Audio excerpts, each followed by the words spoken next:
Good afternoon and welcome back to episode of Freeworld News. We were away last week and now we're back to normal.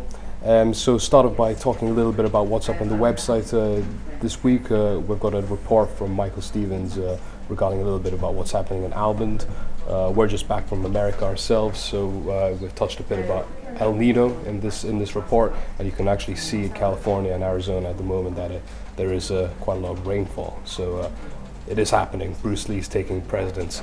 So I'd like to switch quickly a little bit, talk a little bit about what's happening in currency with regard to currency at the moment in terms of especially the euro and dollar. Yeah.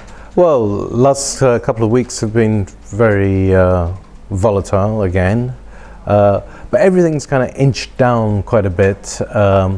We're in trading in sort of 106.30 to 107.50 at the moment with the euro dollar, and that's still the point of focus. There's a number of banks which have come out, like Nomura's suddenly said it's for parity. It thinks that parity will happen. That's $1, €1. Barclays, of course, have been saying this for a long time. It's a question of who you want to believe, because it's like either goes up or down, and there'll always be somebody who's saying that it's going up or it's going down. But I feel that we've got a categorical shift. I don't see it going over 110 anymore. Even the move down to 106 was quite rapid. It's sometimes you get the thing where any news seems to be bad news, and I think we're close to that. The next step is going to be the ECB meeting in early December, where it seems quite likely that Draghi will announce more quantitative easing. I think that's in the price now. And I think the Fed hike in interest rates in December meeting, which I think is just after that meeting, the ECB meeting. So now we will have a sort of divergence. Quantitative easing means like reducing the interest rate, pumping money into the system. And so we got like two trains going in the opposite directions. Yeah.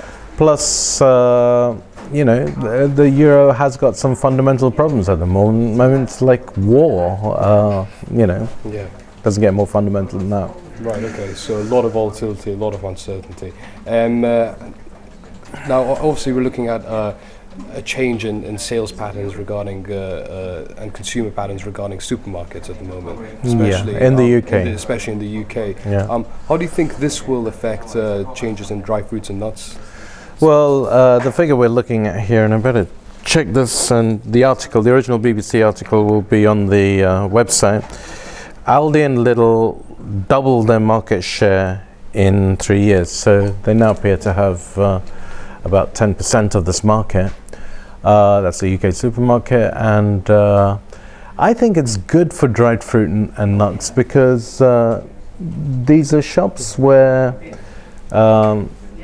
which are more like delicatessens. I think it's it's fresh vegetables, fresh fruits, interesting meats like hare and salmon. I think the kind of people who go to Aldi and Lidl are probably the kind of people who will also buy packets of dried fruit and nuts, or even bulk bins you can see of nuts. And I think it's good for our trade that these places which are more like delicatessens have higher footfall. Especially when you look where the business is being lost, like Asda seems to be suffering from this,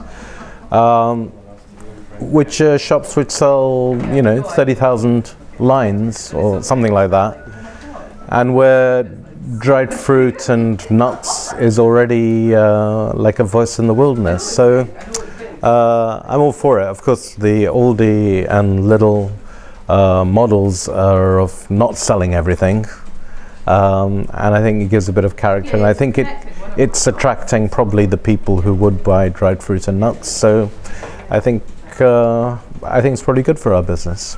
Right. Thank you very much.